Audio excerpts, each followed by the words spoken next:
All right, our second part, our second half of chapter 3 is where we are now.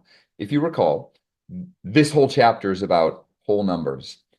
The first part, the first half, we covered section 3.1, which is the different numeration systems. We got really comfortable exploring the importance of understanding place value. The second part was about addition and subtraction. And we looked at different models. We looked at our base 5 manipulatives and our base 10 manipulatives. We're going to use those again in this section or the rest of this chapter. We explored different approaches, different models for adding and subtracting. We also looked at different properties of addition. And we're going to extend those ideas now into multiplication in section 3.3.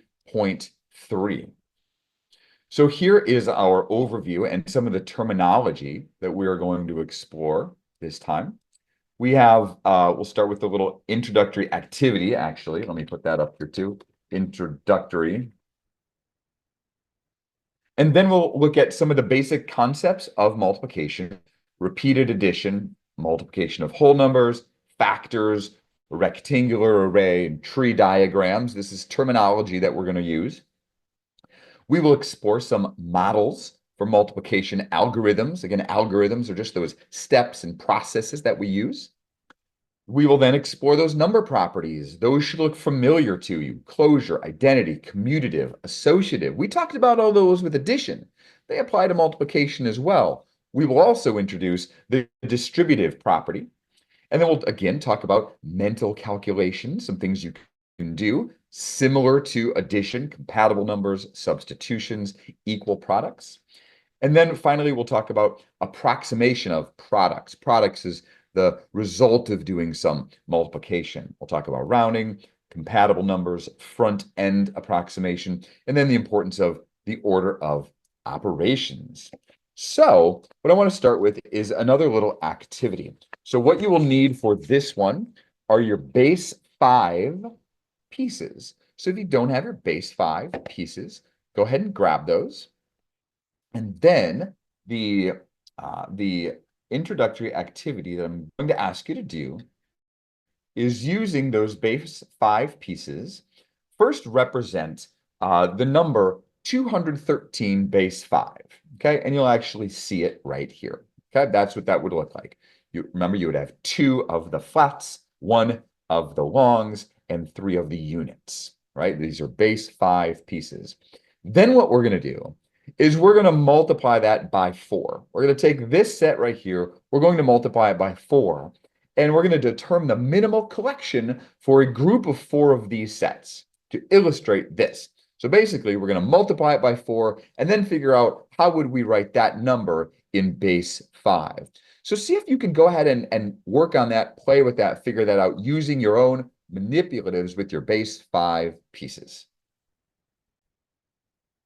So what you'll see here is my grouping of that number 213 base 5. We have 2 of the flats, 1 of the longs, and 3 of the units. If you think about now, before we even move on, what does that number represent in base 10, what we're used to? Well, there's 25 here, another 25 here, so that's 50. This has 5, so that's 55, 56, 57, 58, right? Just so we can associate that with a quantity of units that we are more accustomed to. What I asked you to do now was multiply that by 4.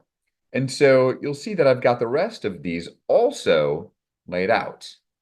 4 groups of that same arrangement, those same sets, right? 2, 1, and 3. 2, 1, and 3, 2, 1, and 3. And what we have to do is multiply those. And what you see here is the idea of what we call repeated addition. When we multiply by some number, we are adding the thing we started with that many times, right? So we take that 213, we add it to another set, and another set, and another set, each with that same amount. So that's the idea of what we call repeated addition. Then what you had to do was rearrange these into a way that would show the minimal collection. And so that involves grouping. And so what I'm going to do in order to show this grouping is just start to move some of these pieces off to the side to start. I'm going to move all my units off to the side. Maybe you did this the same way. Again, examine your own thinking always when you go about these. Okay. So I'm going to start with the big ones. And we always are looking to put things in groups of 5. When we're in base 5, we're grouping in 5s. All right. So there's a group of 5 flats. And remember, together we call that a long flat, right? So maybe once you get to that, you even grab one of your long flats and you replace those with a long flat. That's what I'm going to do. I'm going to wipe those out and I'm going to replace it with a long flat, which you can see had to be folded to fit into its little sleeve. Then we'll do the next one. So we have 1, 2, and we've got 3 more of the flats. Okay. Well, let's start examining these. All right. So I've got 1, 2, 3, 4. And those are the 4 longs. They don't make a full flat, but if I start to group the little fellas here, the units, into a group of 5, what I see is those 5 make a long. So I'm going to replace them with a long. And then we have a group of 5 longs. And I can replace a group of 5 longs with a flat. So I'll do that. All right. And now all we have left are these unit pieces. So I'm going to, again, group them in 2 or groups of 5. 1, 2, 3, 4, 5. I can replace that with a single long piece. Again, we're always looking for those groupings. So we have one of those. And then how many of the individual units do we have left? 2 of them. So what would this look like if we wanted to represent it in the minimal collection of base 5? This would be the grouping. This would be the image. We would have 1 of these, 4 of these, 1 of these, and 2 of these. And so we would write it as 1, 4, 1, 2. 1, 4, 1, and 2. So again, that would look like 1,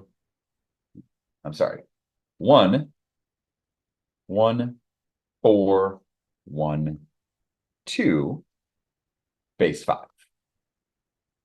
Because as we demonstrated with that, sorry, I'm not sharing, but I was sharing. 1, 4, 1, 2, base 5, because we had 1 of the long flats, 4 of the flats, 1 of the longs, and 2 of the units. All right. So what we will move on to now is some definitions. All right. So let's take a look at what we would call the sort of official formal definition of multiplication.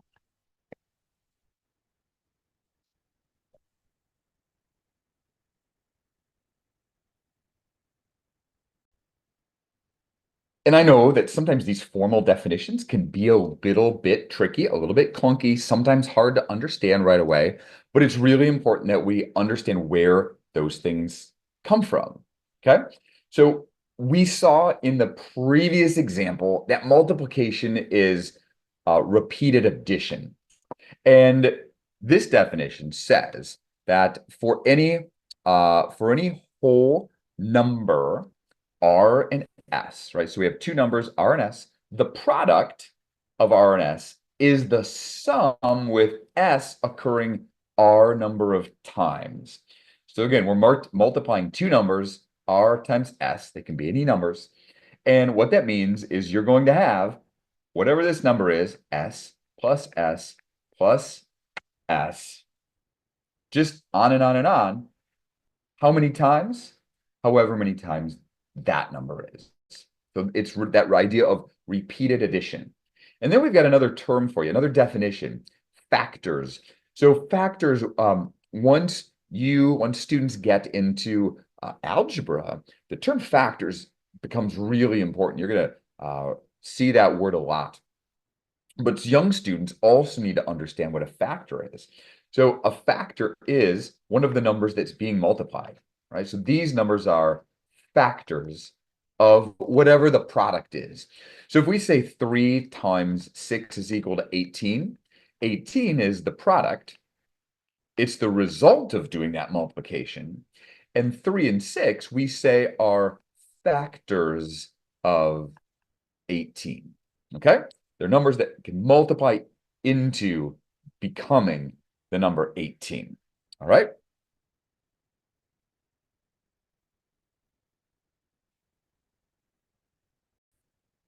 One of the ways that we view multiplication is also through what we call a rectangular array. Rectangular array. And an array is like an arrangement, a grouping. And so I'm going to show you an image here of what that might look like. In fact, I think I can even just do a little copy and paste here.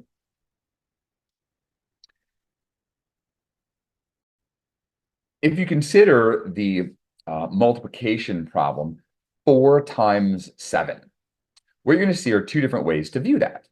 4 times 7. One is where you have 7 things 4 times.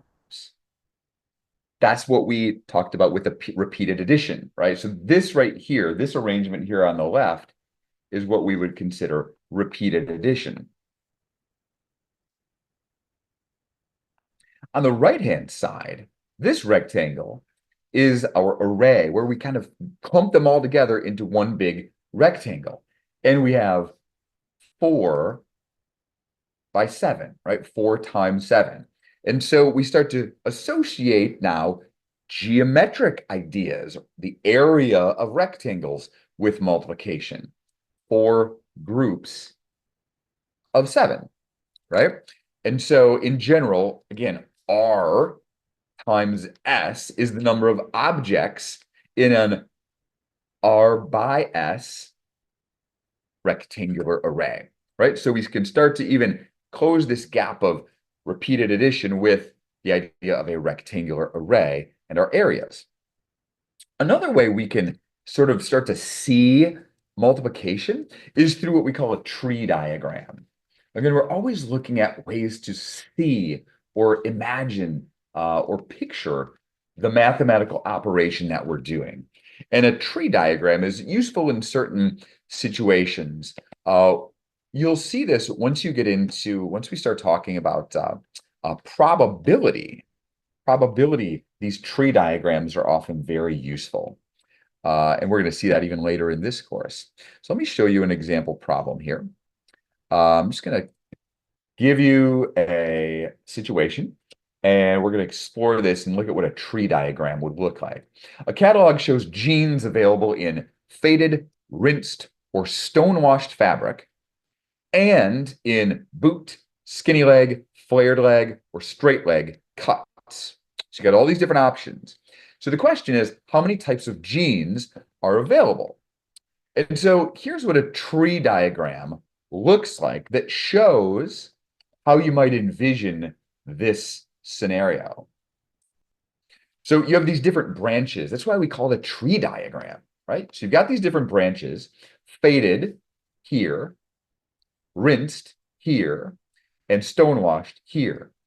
And each of them has boot, skinny leg, flared, or straight leg cuts. So each one of those 4 options is shown for faded. Each one of those 4 options is shown for rinsed. And each one of those 4 options is shown for stonewashed. And so what we are asking then is, how many types of jeans are available?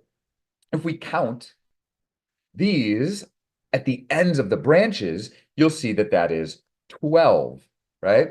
But you can also now see that, oh, we had 3 different options here, and each one of them had 4 different options here. And 3 multiplied by 4 is equal to 12. And so with certain types of story problems and real world scenarios, this tree diagram can often help us sort of picture our our multiplication and what's really happening and help us solve some of those problems.